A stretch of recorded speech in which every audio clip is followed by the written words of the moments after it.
This is Gerald Clark with Seven Planet Broadcasting. And oh my God, what a surprise today. A face from the past, Omar Ewida, who lives in Cairo. Say hello to everybody, Omar.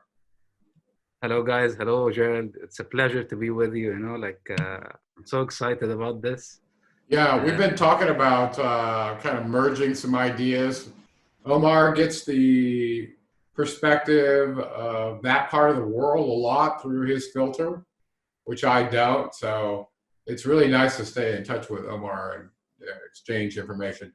Omar also is a graduate of the American University in Cairo, where he studied construction engineering. And his family's in that business a little bit. But Omar has been a really interesting free spirit in being able to experience a lot of different realities, a lot of different modalities in the synthesis of what he's been attempting to do. So I think some of that will probably come out today in how much exposure and worldliness Omar has been able to accumulate through his quest for truth. He's a truth seeker. Are you not? Definitely. Definitely. And I think everybody is supposed to be on this mission, but some of us just quite that voice inside of us that's telling us there's more to life. There's definitely more to life, and every situation that we're going through, like every hardship, is like something that is sounding, and telling us whatever you have been doing has been wrong. Whatever you've been going through is probably not the thing that you should be pursuing in your life, and there's another path which is smoother, more like heaven, something that is precious. I would say it that way. And I think that the last couple of years, I started this journey because I had a serious illness. Like I've told you before, I had this thyroid problem, a tumor, which led me into the spiritual lifestyle and how to heal holistically. Everything can be healed. This is what I've been really touching on with various,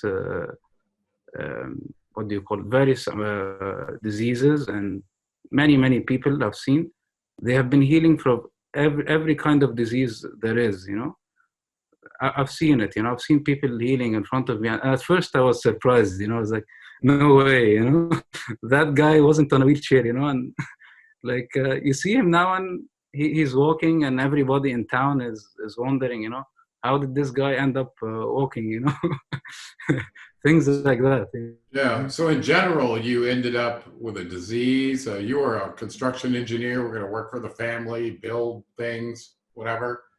And you got led into a healer's path, right?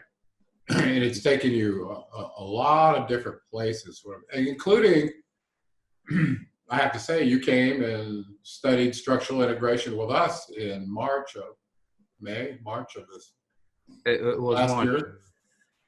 It was fantastic. We really enjoyed having you too, by the way. Yeah.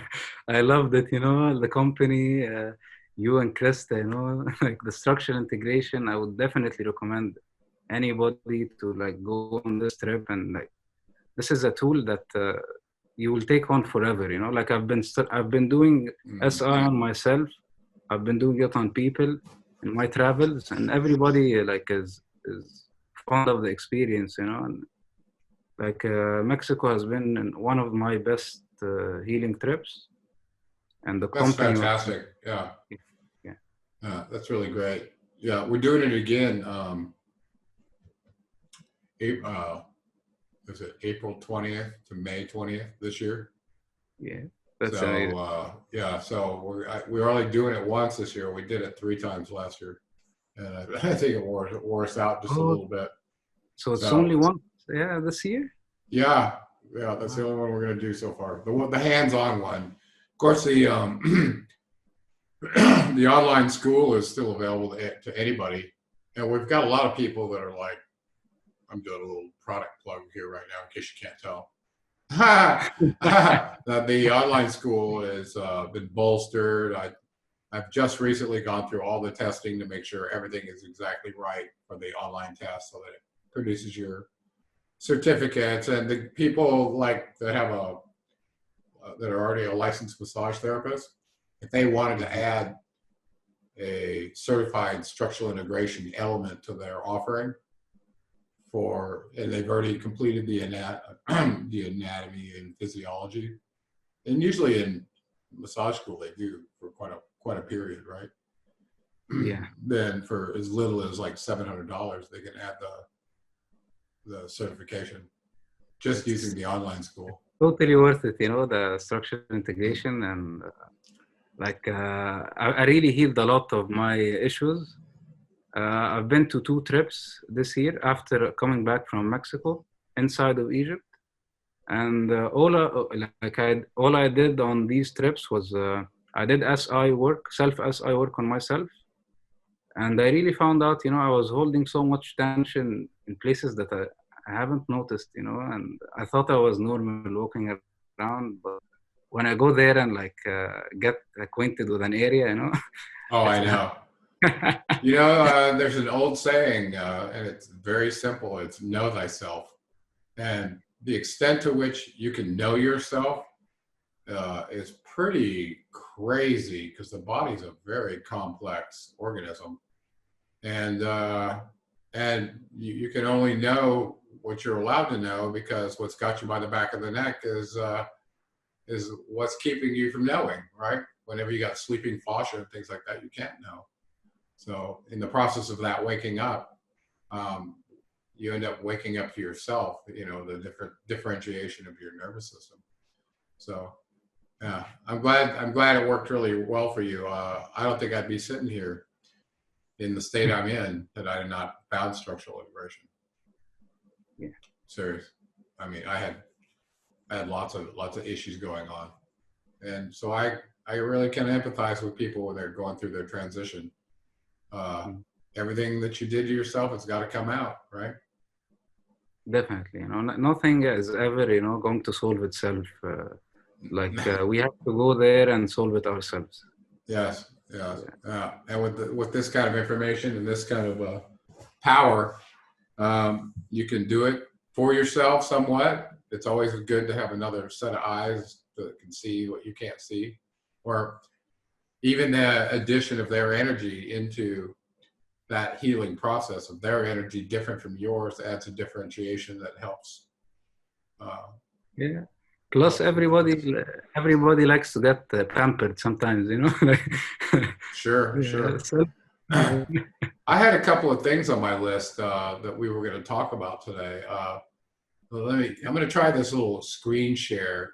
Actually, you know what? I'll just take these things and put them in the chat. But I have my old Nibiru orbital report up. Did I ever give you a copy of that? I think no, we haven't. I haven't received that one. Okay. But I can check it on right now. Okay. Well, in the chat window, I was thinking about this orbital update report. The reason I was thinking about it, Omar, we talked about some prophecies and things, but also when I did my back of the envelope calculations, if you will, using Dr. Harrington's orbital chart and some other information that he gave us so we could do a blink test. I knew that was pretty rough, and my maximal limit for using that data without knowing about velocity changes or anything like that, I set that limit at the end of 2019, just so you know. Cool. Okay, so then I started thinking to myself, I've been saying all along that if the Anunnaki knew about exactly when Nibiru would be returning, there'd probably be some crazy events planned with it, like wars and things like what we're seeing right now. So I always thought World War III would be coincident with us seeing Nibiru come around again. And I'm not sure why, but I've always felt that way. Okay. We have a lot of prophecies. Yeah, we're gonna talk. Yeah, that happens right before the pole shift. Okay. So I think that possible timing of Nibiru with what's going on with Agenda 21. There could be some coincidence there because I see World War III tied up with that, and it may have just started. We'll have to talk about that, okay? Then I want to, you mentioned these Islamic prophecies, and I want to talk about Allah being Nanarsin and those prophecies and why they might be related to the first bullet item, okay? And then that's just triggered to World War III. You just saw what happened in Iran or Iraq with Iran, and then Iran's response. Well, this has been planned for not only since Albert Pike in 1871 in his prophecy, but more recently, World War III was talked about by a list of 7 countries that had to be taken out in 5 years by General Wesley Clark, and he showed a picture of it while he talked about it. Okay, so the United States military. Excuse me, I've got a frog in my throat. So go ahead.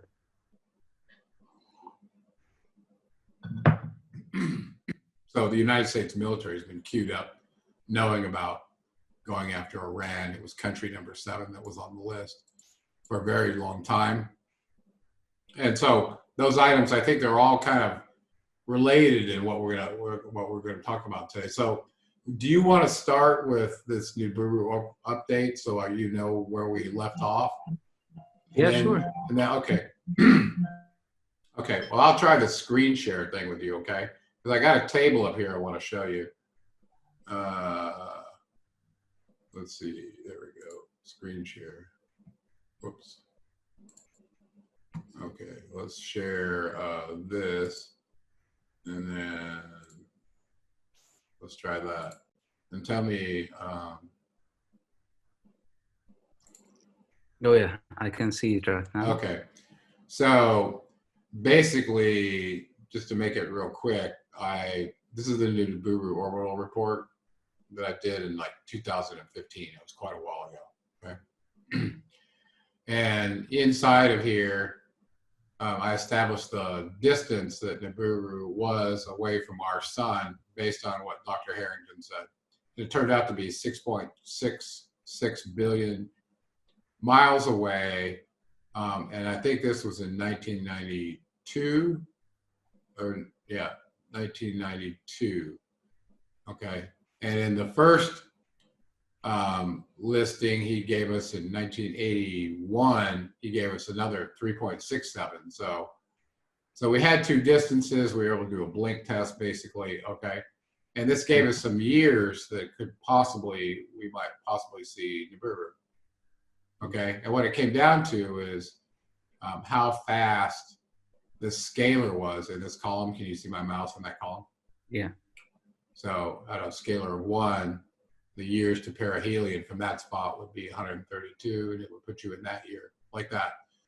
But if it started speeding up as it approached the sun, which a lot of comets do, then I wasn't sure what number to put in here, okay? And I've seen this number as high as 20 right here. So based on that, you know, this should have been 2012, this one right here. That's a mistake. Whoops, a little hair in the thing. Okay, so 2012. So if the scalar was 8, this is how it worked out. Then it would have been here in 2012. It was 7, 2017, like that. So I really didn't know, Omar, what scalar to put in here. So all I really had was whatever the velocity was here that could be computed based on the blink test when we took the difference between 6.66 billion miles and 3.6. So basically, you ended up with so many billion miles over a 9-year period that we observed this. Excuse me. And this is how you could come up with this velocity. So if the velocity didn't change at all, depending on which scalar you were on, you could go, okay, well, it's going to arrive this year. Well, this is a lot of guesswork, okay? Yeah. Right? So anyway, long story short is I used that to determine that I thought that, let's see, right here at the end, if I had anything to say. Oh yeah, this is pretty important, right? What I put right here. Okay. This is this is kind of this is a very important part of the Nibiru thing. Okay, so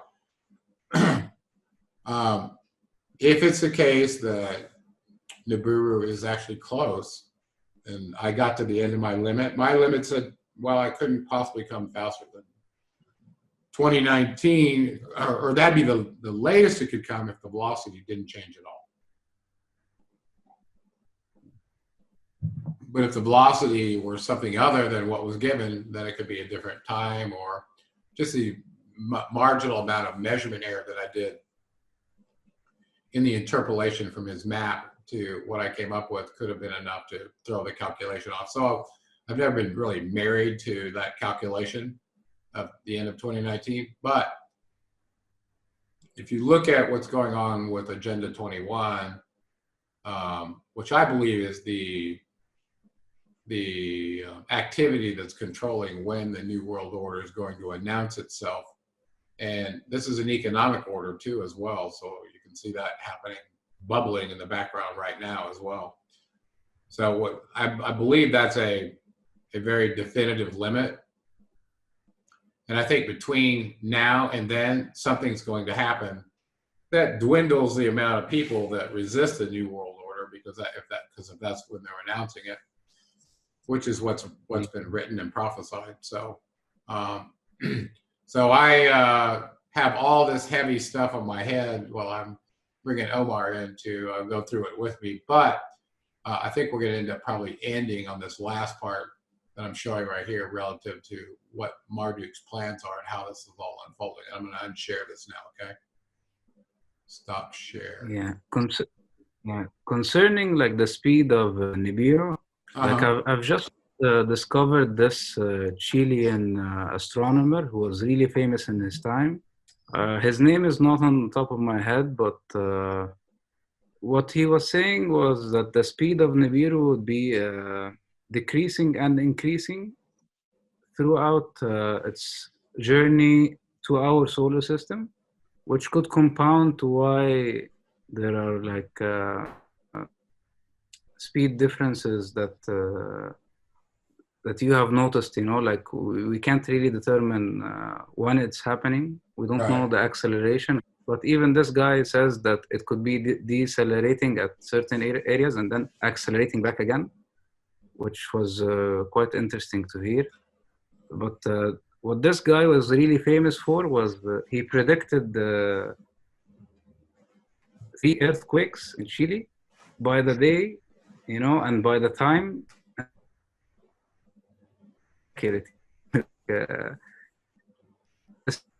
Hey, hold on a second. Your internet connection looks like just like that, you know, like your internet connection's a little unstable right now, Omar. Hold on a second. I just noticed it was showing up as red. So give it a second and see if we can have you repeat what you just said there. Okay, go ahead. Yeah, so that Chilean astronomer, he figured, you know, that 3 earthquakes were to happen in Chile before they happened. You know, he predicted them and they happened, and then he became really famous in Chile. And this guy also, like, he used to discover comets way before astronomers or agencies would see them.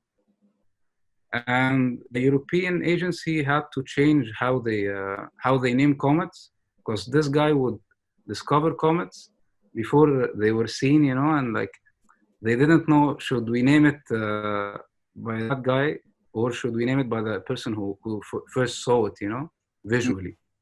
I would tell you that I saw crazy prophecies. I don't know if they're true, but they kind of tie in with this war agenda and what I've always thought about what's going on with Marduk relative to the New World Order and the use of a natural phenomenon like a passage of a planet that causes disruption to leverage that to your advantage to be the New World Order leader after everybody else is dead, basically.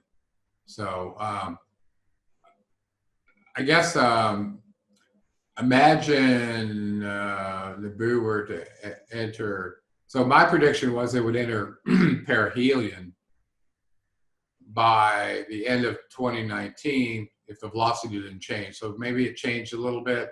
Maybe it changed by a couple of years, and it was coincident with Agenda 21 all along. And the Anunnaki would have known that when they would have known exactly when it was coming in, when to plan to say, they got to have a new world order rolled out right here because natural disasters coming, and this is the plan, right? Whether you announce it before or after, I believe they're going to announce it before. While this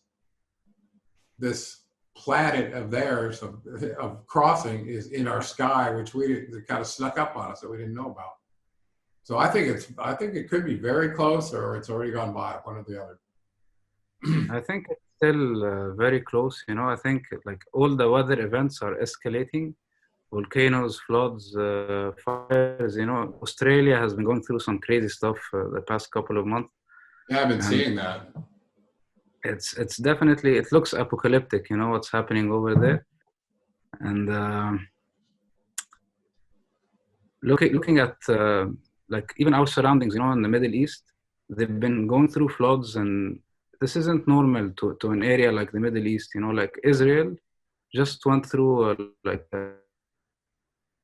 a big flood yesterday, and Jordan went through as well a very big flood. And these things, you know, are becoming more constant around our area now, and they weren't like that. Like, to be honest, you know, even just 1 month ago, we have something that was like U.S. storms. You know, it's a cyclone that came to the north coast of Egypt, and this was something that was unseen in the Mediterranean. You know, we don't have storms in the Mediterranean.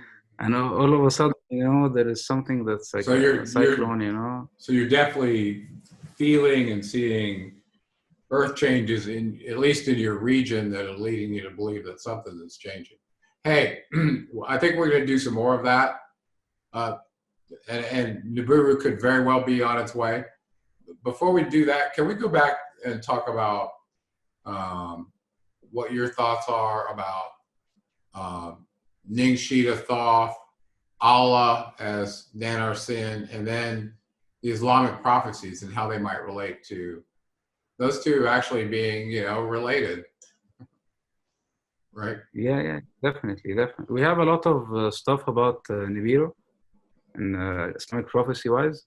And talking about Thoth, he's when we look about it, you know, Islamically or like religiously, he will be always connected to the reincarnation of Jesus. So this would be that person, you know, throughout history. He is reincarnating, and his vessel at one point of time was Jesus Christ, you know.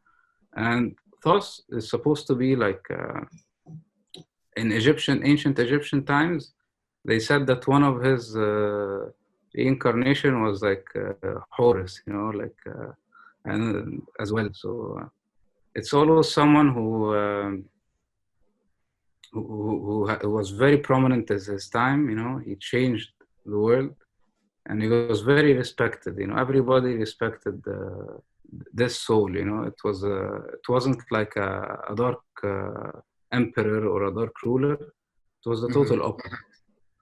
And I believe that. Do you see the connection between Ningshita Thoth, meaning Ningshita was Enki's son, and an Anunnaki?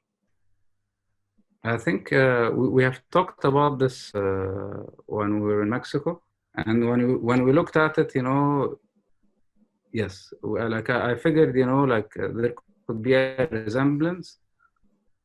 Ninar Allah resemblance, you know, we talked about it because of the moon, you know, and like the moon could be in play, you know, of how we have the moon as something sacred in Islamic culture, and Nunar would be like supposedly it has like a ruling of the moon or something like that.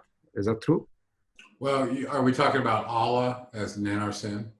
Yes. Okay, well, Allah shows up the first time in the Atrahasis, uh, described as the leader of the Ajiji that leads the revolt to his father's house. It turns out to be Enlil at the Eker fortress. So now we know that Allah's father is Enlil. Well, Enlil was Enki's half brother, right? So by process of elimination and which of his sons were around first, it was pretty easy to isolate Allah to be Nanar Sin, who was Enlil's son.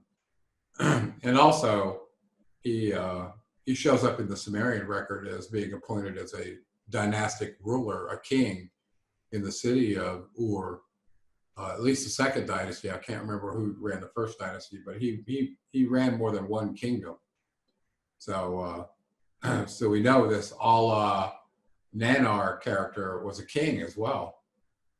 It looked like a revolutionary leader for the slaves. I think I would have to read more on this part, you know, like the connection, the resemblance between Allah as a powerful force, that I could see, you know, like a powerful, prominent figure, you know. But as a king, like Allah is never really like talked of as like a king or like a physical feature. So this is what we wouldn't be able to see it perfectly. But if we can like say that Allah could have been a figure that is not really communicating like it's a figure, you know, like I could be sending you a message as if I'm God, but I'm a figure. I have a physical body, and I'm sending you a message, you know, and as if I'm an etheric or energetic being, you know. Oh no, I see him as a flesh and blood Anunnaki being, just like the rest of his family that was in the region. And he's probably got a body, and he's around today because his religion is still alive and kicking. And way back in the time of when Enlil was talking about Nanar having a following as numerous as U's, when he was the moon god, way back, okay, in the Sumerian time. So this is not new for him to have a big organization of people that followed him. Yeah, this is what I remember, you know, you saying about the moon god and this connection, you know. Yeah. Because we followed the moon for like the lunar calendar, and we take really good care, like everything like in Islamic traditions is connected with the moon, you know. When do you cut your hair and stuff like that, you know. Oh, is that right? Yeah. Huh. Now, I've never really asked you, Omar, what tradition were you raised in religiously? I was raised as a Muslim, you know, and throughout the process you get to see that there's more to it, you know, and you keep on researching and it leads you somewhere else. And now how I see it is everything was done with good intentions, you know.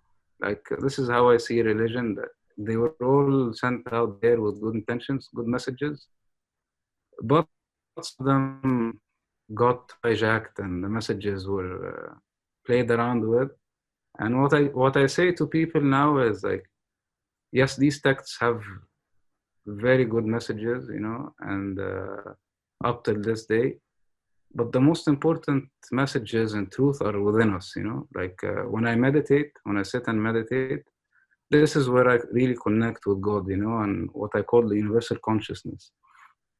So good terminology for it. I use the same terminology. Yeah, like yeah. No, well, you know, a lot of the religious teachers have all told us that the kingdom of heaven is within. You just have to believe them and find it. Hey, from this Islamic prophecy standpoint, what prophecies did you want to bring to bear relative to where we are now in the evolution of consciousness, World War III, Nibiru arriving? What do you have to share from that? Yeah, there's quite a lot, but maybe before that, I would just like to add something about religion, you know, because this is an interesting point. We have this Egyptian researcher, his name is Wa'il Basim. I think I've told you about before. And this guy has figured something really strange, you know, like the temples of ancient Egypt are all pointed or inclined towards Mecca, which is where Muslims are praying now. So all our mosques in the Middle East and even in Western countries, they're all pointing towards a point in Saudi Arabia. And this guy figured, you know, that the Egyptian temples are pointed that way as well. And there's a Christian monastery in Egypt that's pointed that way as well, you know. And most Egyptians here would say that ancient Egyptian religion and culture are quite the opposite of what is Islam, you know, and what is our majority of Egyptians following.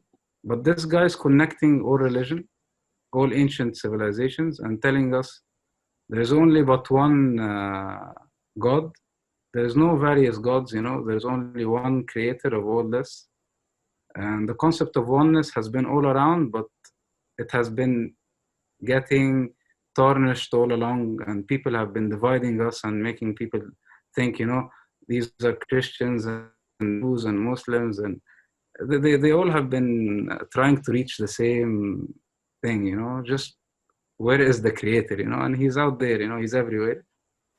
And I found this interesting, you know, like everything pointing to one source. Yeah. It's like following the idea of oneness. And on to the prophecies, the Islamic prophecies. We have quite a lot. Well, maybe just let's do the ones relative to either Earth changes or Nibiru or what's happening with World War III, and leave the politics out, right? Yeah, definitely. We have one that is about Saudi Arabia and that region, that it will start having rivers and lakes, and greenery in the desert, right before the end times and right before the pole shift will happen. And this has been happening. You know, we started seeing lakes coming up in Saudi Arabia in the middle of the desert, and people are starting to notice, you know, something is happening. You know, these prophecies are starting to become realer and realer every year. This is one. Another one that most people are waiting for. It speaks of a land that will come to be called the Amrik, which is America. And this prophecy says that the west coast of this land will be burning, and it will have fires that will be like a resident, which means like fires wouldn't really be stopping, you know, it would be like on a weekly basis, you know.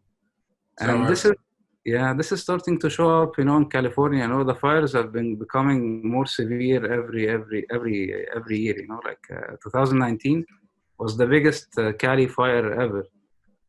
And if this prophecy was to come true, the West Coast would be having fires that would be becoming more like a resident.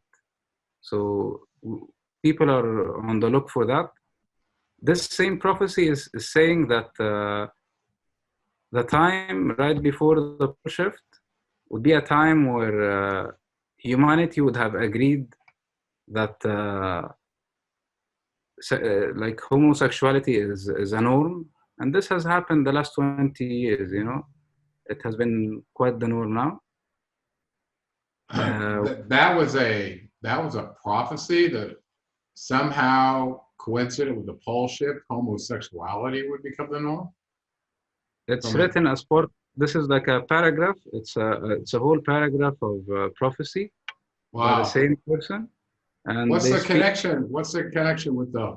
I don't know. Maybe it's obvious in the word, in the pole shift, the polarity shift. But yeah, that's bizarre. I never would have guessed that. These people, these people that wrote prophecies, they were mystics.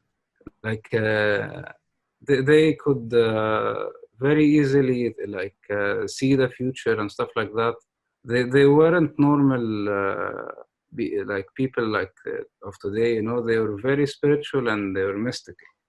So the prophecies, they weren't just making it up. They were, I think they were seeing the future. Well, do you think there was a And purpose for uh, humans experiencing a sexual alteration uh, relative to Earth changes? I mean, what was the purpose of that? like let's say that these times we're living today, we are further away from what humanity intended for us, you know, somehow. Uh, so we're living in concrete buildings, you know. We're eating GMOs. We're taking in vaccines, you know, that have aborted fetus cells inside of them. So we have all of these attacks happening to our bodies that would obviously show in our behavior and in our sexuality as well. Like it's not. I believe that everything has been engineered to alter our perspective somehow. Yeah, yeah, I think you're right. Wow. Okay. So, hey, as far as those prophecies go, maybe the one showing the lake or water body changes that are happening. Um, uh, what'd you say, in Egypt or elsewhere? It will be in Saudi Arabia. Saudi Arabia. Oh, Saudi Arabia. Yeah, and this has started to happen actually. Like you can go on and see it. Well, maybe get some links of that. Let's do a come back and check up on that. Yeah, Because definitely. okay, can you do that for maybe some future time? Yeah, yeah. I have Okay, many. I so could so bring we up can many bring more. some, yeah, Yeah, and then we'll look at this because these are interesting prophecies. Okay. and I will even get the prophecies. We can see the prophecies along with the data, you know. And Okay, okay. there, Yeah, I think there's that'd be good. there is even one good prophecy that's happening right now as well in Israel, and it says that there will be like a lake in Israel that would start drying up, and when that happens, it's time, you know, for end time events. One of them is the pole shift, but it just generalizes and says that when this lake starts to dry up, this is a sign to know that these are end times. And Yeah. this lake has been drying up. You know, it's on Israeli news, and it's really famous. Hey, Uh, I know I vectored you to look at chapter 21, I believe it was, of the Lost Teachings of Atlantis, where they were talking about Earth changes. Did you yeah, recall that part? yeah.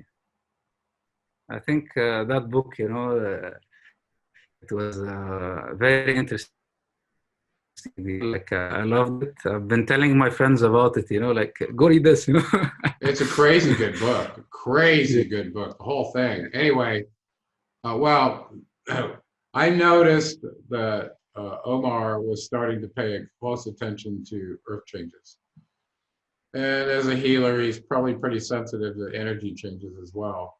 So I wanted him to read chapter 21, where Zane, the master, was talking with his student, John Peniel, about coming Earth changes and that, what that could look like and how you respond to something like that from a spiritual standpoint. So I wanted to bring this up because usually every time you talk about Earth changes in a significant way, whether it's a pole shift, Nibiru going by, solar micronova, even World War III, okay, which could be just as scary with the capabilities we have now. People get into their fight or flight mode and they, and they get scared. They get scared of dying. And so that's why I wanted you to read that section. And what did you come away with from that section? I'm just curious. Yeah, there is a specific part that I really liked, and it's talking about how Earth is a live being. Like we forget about that. Like Earth is a live being, and if whatever is happening on its surface isn't abiding with its law, come a time where it will want to like heal and like stop whatever is not going with harmony or what's not following its law. So we as humanity have been drifting away. We haven't been following this universal harmony, and he says it in the book. Like it's like a body fighting off a parasitic infection or a virus. Uh, Sometimes the body like uh, when the flu, you have to like heat up and like it seems like you're doing damage, but you're actually healing. So Earth as well, Earth changes is exactly that. It's Earth starting to heat up or storms happening, flooding happening. All that is it's Earth healing. It's going through like just like how we get sick and like get better. It's doing that just now. So he was like telling that he was like this part he was telling John, that this is for the good of humanity, like for the good of life in general. These Earth changes, if we look at it selfishly as oh, humans are going to die, or like people are not going to live like they are today, we're looking at it very, very selfishly, because the most important thing is for all life to survive, and this is how it knows how to survive, by Earth changes. So this is where I really like the part I really liked. Another part was about how we should be first ready spiritually before physically. Yeah, This is yeah, and I've been feeling this a lot lately. Like good. That's what I wanted. yeah, I've been really like I've been a person that has wanted to like physically find a place and fix it up and get ready, but lately it has been like I want to be spiritually ready. That's the best thing I can do for myself, and like I recommend like everybody to start right away. It's like books, spiritual path. Figure out why you're here. Start healing, and this will put you at a much better position Yeah, when Nibiru comes. You will yeah, be in a position of no fear. Like, exactly. Well, that's and what this you is a want. point that talks about. Yeah, Yeah, that's what you want, a position of no fear. And you can't be in a position of no fear without the understanding of who you are and what you are, and what happens when this transitory beat is no longer functional, that you're still an eternal being with memory yeah, and intelligence that is going to continue in this evolutionary path, whether you do it with a body or not. That's irrelevant. So, with that said, what I wanted to do is kind of be real pragmatic with people in that, listen, if major Earth changes happen and the whole surface of the planet is not survivable, then as a species, we'll experience that in the evolution of our process, our consciousness. Okay, and it's happened more than once. So it's part of the change process for us to move to a higher place in our spiritual path. Is change. So in the book, the Zane is telling his student, that basically everything's going to be destroyed and we're all going to die. Everybody dies anyway, right? I mean, it's part of this experience of, if you believe that in death, what that is. So birth and death are the same, really. And ultimately, what he says is like what Omar noted was you can either chase the material or chase the spiritual.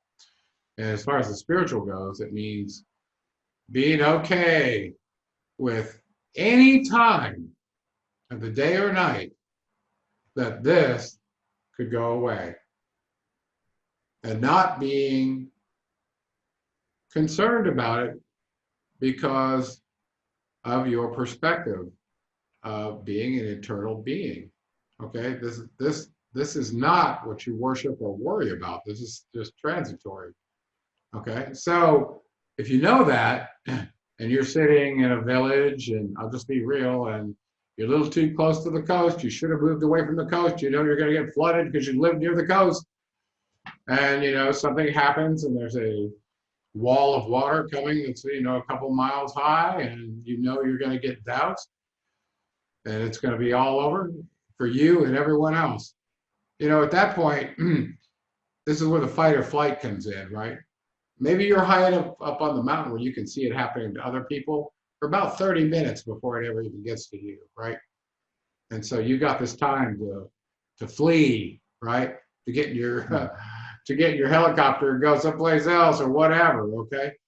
And other people may not have that ability, okay? So suddenly you'll be faced with this fight or flight thing, and at that point you got to decide.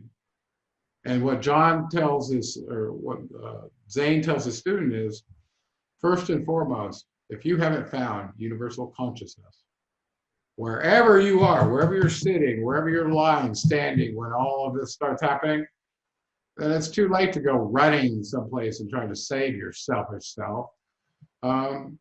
It's too late for that, okay? And even if you had found universal consciousness right where you are, then if you truly were at that place, you wouldn't be concerned about saving yourself and stuff. You'd be out helping everybody in the region with the last breath that you had as a mortal being who didn't care about losing their own flesh, right? Definitely. I think that saving others and healing others is something that it's a level that you attain, That's right. when you get more spiritual, you become you become like the sun, like you're always giving, you don't really think about should I be giving and taking. It's like it's said in the book, it should be a give relationship with people. That's right. So even if you can't find universal consciousness on your own, Zane tells his student, forget about that. Go start serving your community now. Give what you can give now. And then see what happens. Okay? Because you may never find you in yourself that you feel like you've gotten to the place where you're good enough that now I've got enough that I can share with someone else. That may never happen. Okay? So it's better to follow the first path and be a servant first. Right? Yeah, like you look around, and people are all going they always seem to be busy. They want to be busy all the time because I believe that they can't handle sitting by themselves, for 10 minutes. Everybody wants to get busy with something, and making money is it.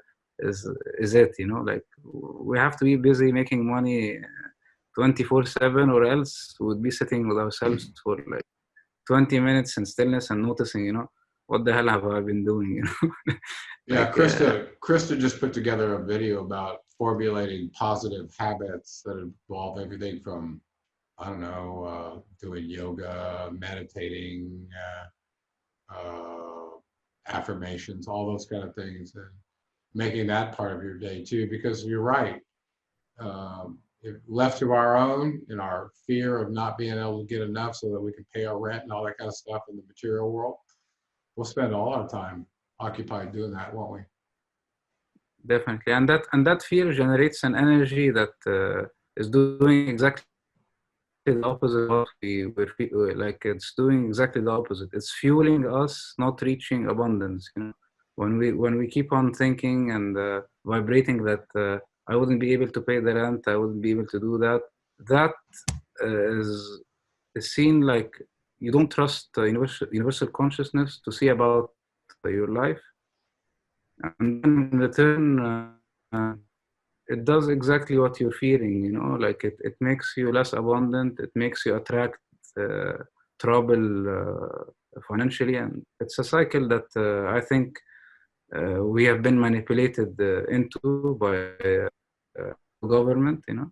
They know how to play with us, you know, like Yeah. these mind tricks, you know. Well, we've batted around a whole bunch of concepts today, Omar. Do you want to close this with what you think about? First of all, is Marduk going to end up being the new world order leader after a war or Nibiru goes by? Do you think he's going to win? Start with that. Yeah. So first off, you know, I think I believe that Nibiru would be showing prominently, you know, in the next couple of years. That's a window, you know, starting from May the 25th, upcoming May. This is due to the Egyptian researcher Wael Basim. And if a war would happen, I believe that a war would happen right before Nibiru, meaning, you know, it could be as soon as the next 4 months, as a distraction of what's going to happen weather-wise, you know.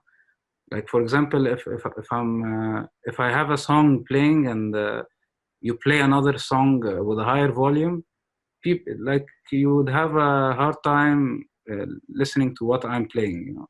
So if weather changes are happening and it's like, let's say they're becoming more visual, if weather events, if I mean World War III happens, it will distract people from what's happening around them, you know, the weather events, all that. And the economic disasters would be fueling that as well. So economic and economic disasters, World War III, would be like something that is out there to distract us from Earth changes. So for World War III, going back to your question, will Murdoch be winning? You know, I think he will try to. He obviously will be trying to. You know, he's leading this. I would consider the dark force, and they will be making their appearance as one world government quite soon. This is how I see it. Do you see that tied to Agenda 21 at all? Yes. Yeah, I do too, actually. It's like, why 21? It was picked, blah, blah, blah, blah, blah. Seems to coincide with all the earth changes and the tendency toward war, Nibiru showing up, all kind of pointing to this time frame. And so I'm very concerned that you're right, that it could happen before 2021 and probably before Passover, right? Something like that. Anyway. Yes, this is what I mean. And even like we have another prophecy that says on the year that Nibiru will be passing, Ramadan will be starting on a Friday, which happens on 2020. Ramadan starts on a Friday, and there will be it says that there will be a sign as well in the middle of Ramadan. There will be like a pillar of fire. It will appear like a pillar of fire from the skies. It will appear in the east. So this is a sign I'm waiting for as well. You know, if these things happen, it will indicate, you know, it's time for me. I don't know. I just kind of feel it. For now, I just kind of feel it in my bones. Do you feel it?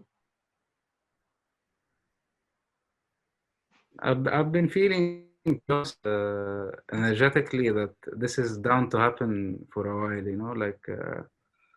I've really been feeling it, you know. I've been telling everybody I know, like, there is something happening soon, you know, like it's boiling everywhere. Like for the economic part, you know, we could say that central banks have been buying gold like crazy the last couple of years. They broke records of gold purchases in central banks the last couple of years. Ever since 1971, when gold was the gold standard in the US, this was the highest time that gold was being purchased by central banks. So why are these people like all of a sudden taking an interest in gold? Like I believe they know something, and it's showing with world events and how they're dealing with politics. And, I agree. I agree. I see a new yeah, world order yeah, about to assert itself and say, hey, this is our world now. The rest of you are our servants, and the ones of you that didn't survive, well, too bad. I really see it coming severe like that. So I don't know this what's is going why to, I love. Yeah, yeah. So you're going to come hang out with me to be here once you've got this universal consciousness thing. yeah. Because, it says further in that chapter that the only real rational thing to do is if you already have found universal consciousness and you're not somebody who wants to eat somebody else and all this chaos, the best thing to do is surround yourself with other people who will do you no harm, and that they're just as peaceful as you are. And that's probably the safest thing you could ever do. But good luck with finding people like that in your neighborhood. Um, Yeah. I don't know any in my neighborhood, so anyway. Yeah. I think that we are like, it isn't by chance that most people that know about these things find themselves like, don't know how, like you have to be the light in your area, like you have to be the person in your area responsible for spreading the message and enlightening those around you. That's right. And I would definitely love to come to Jalisco again. I loved it in Mexico. So Yeah. hopefully, I can come back, sometime. Well, maybe if Nibiru, we'll grab 10 of your old roommates from college and bring them and make them learn what you did, and we'll make space for them, and then you can come and corral them all together and show them what a good time can be had down here, because I know you know how to have a good time, I can tell. I loved it. I loved it. You're a very fun guy.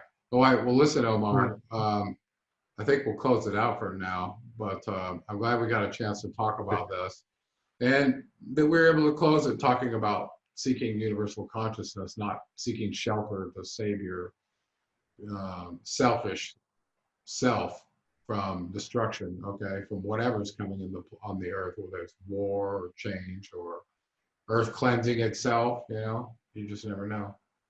So we just, and to be able to be here now, be available to your community to serve without feeling like I'm in fear, okay? I think this is the perfect like way to look at it. Like reaching spiritual consciousness, like upping your spiritual consciousness, and like going on that path, and not stopping is what we all need to do right now. Mm-hmm. And the funny part, like all ancient texts, they tell of if you do reach that level of consciousness, we call it Christ consciousness or universal consciousness or whatever. This is how you free yourself of reincarnation.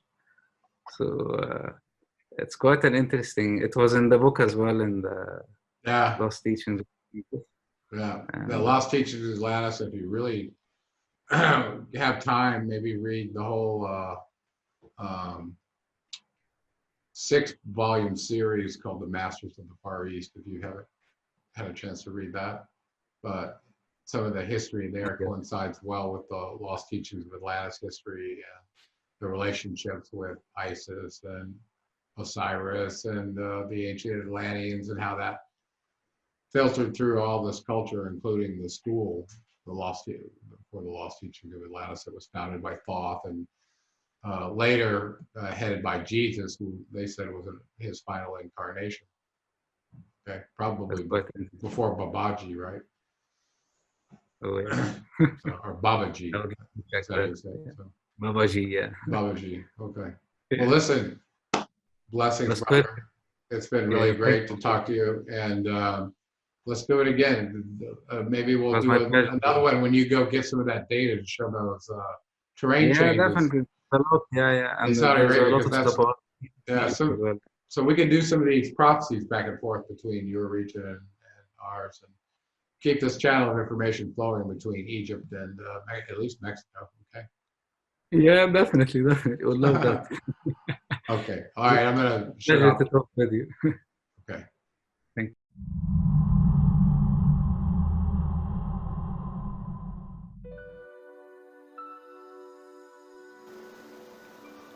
I seek the Anunnaki historical genealogy scroll. My friend sent me here to find one.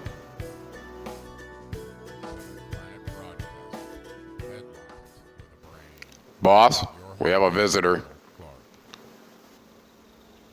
Well, don't be rude. Make her feel welcome and offer her a scroll. You have a sales quota to meet this month. Quota, schmota, how about a raise? Right this way, ma'am. Seekers are welcome here. Finally, my own scroll. I've come long way for it, you know. They all say that. Paper or vinyl scroll, ma'am. Both, please. You take Visa, right? Of course. Thanks for your purchase. Now have a safe journey home. Finally, my own scroll. I've come long way for it, you know.